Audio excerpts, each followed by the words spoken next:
अस्सलामुअलैकुम दोस्तों। आज मैं आपके साथ एक बहुत यूनिक रेसिपी शेयर करने जा रही हूँ। इसे चिकन पकौड़ा कड़ी कहते हैं। चिकन के पकौड़े तो आपने बहुत दफ़ा ट्राई किए होंगे, लेकिन चिकन के पकौड़े की जो कड़ी है वो शायद आपने अभी तक ना ट्राई की हो। तो आप इस रेसिपी को आखिर तक देखें। कीमा लेंगे हम इसके लिए आधा किलो पकौड़ों के लिए। और ये मैंने पकौड़ों के लिए सारी वेजिटेबल्स काट ली हैं। इसमें आलू है जो मैंने कश किए हुए हैं, प्याज काटा मैंने, पालक मैंने बारीक काट ली है। मसाले मैंने लिए हैं पकौड़े के लिए। गरम मसाला लिया है मैंने 1 चम्मच, सुरख मिर्च ली है 1.5 खाने का चम्मच, नमक भी 1.5 खाने का चम्मच लिया है, और काली मिर्च इसके लिए मैंने ½ टीस्पून ली है। दही मैंने इसके लिए 1 किलो लिया है। उसे अच्छी तरह फेंट के मैंने उसमें खुश्क मेथी, खुश्क धनिया मिक्स कर दिया है। ये प्याज मैंने लिए हैं 2 अदद दरमियानी साइज़ के, मैंने काट लिया है। सुरख मिर्च 1.5 खाने का चम्मच लेंगे आप, नमक 1.5 खाने का चम्मच, खुश्क धनिया 1.5 खाने का चम्मच, मेथी 1 खाने का चम्मच, हल्दी मैंने ली है ½ टीस्पून, अदरक लहसुन का पेस्ट 1.5 खाने का चम्मच, और 8 से 10 हरी मिर्चें लेंगे आप बारीक कटी हुई। बेसन लिया है मैंने 300 ग्राम। इसमें से 250 ग्राम हम कड़ी में इस्तेमाल करेंगे और 50 ग्राम पकौड़ों के लिए। तो सबसे पहले आप देगची में घी गरम करें। घी या ऑयल जो भी आपके पास अवेलेबल है। प्याज़ों को 3 से 4 मिनट आप फ्राई करें। उसके बाद आप इसमें अदरक लहसुन का पेस्ट डाल के इसे अच्छी तरह भून लें जब तक कि ये गोल्डन ना हो जाए। ये देखिए नाज़रीन, ये प्याज हमारा गोल्डन हो चुका है। अब मैं इसमें सारे मसाले डाल के भून लूँगी।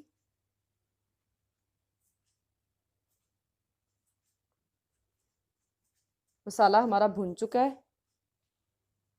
अब मैंने दही में जो बेसन मिक्स किया था वो सारा मिक्सचर मैंने इसमें डाल दिया है। इसे आप 30 से 40 मिनट के लिए पकाएंगे जब तक कि ये घी ना छोड़ दे।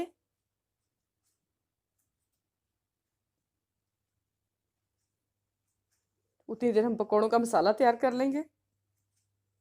एक बाउल में मैंने कीमा डाल लिया है। अब मैं इसमें सारी वेजिटेबल डालूंगी जो हमने काट के रखी हुई थी कीमे के लिए। मसाले भी इसमें हम ऐड करेंगे। कीमा अगर आप आधा किलो से ज़्यादा इस्तेमाल करना चाहें तो वो आप पे डिपेंड करता है कि आपने कीमा कितना डालना है। बेसन मैंने इसमें सिर्फ 50 ग्राम डाला है।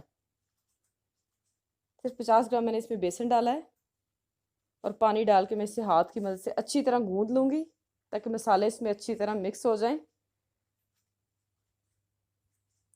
ये देखिए मसाला हमारा बिल्कुल रेडी है।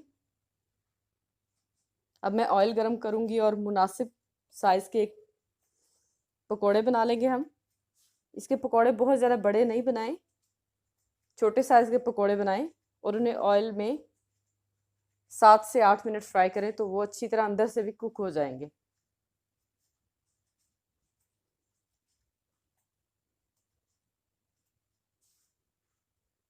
ये देखिए कड़ी भी हमारी रेडी हो रही है साथ साथ, और इसने घी छोड़ना शुरू कर दी है।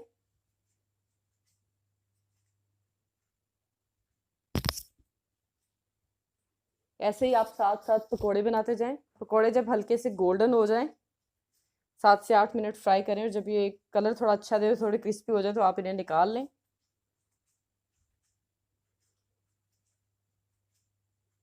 ये देखिए मेरे ऑलमोस्ट सारे ही पकोड़े जो है वो रेडी हो चुके हैं, और इतने में हमारी कड़ी भी जो है वो बिल्कुल रेडी हो गई है।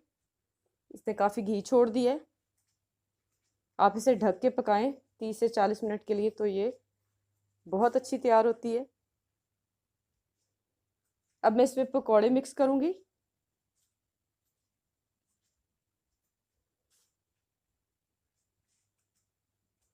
चम्मच की मदद से इसे हिलाएं ताकि जो पकोड़े हैं ये अच्छी तरह कड़ी में मिक्स हो जाएं। अब मैं इसे डिश आउट करके दिखाती हूँ। आप इस कड़ी को ज़रूर ट्राई करें और चावलों के साथ भी आप खा सकते हैं या रोटी के साथ, जैसे आप खाना चाहें। तो ये एक बहुत ही अच्छी रेसिपी है।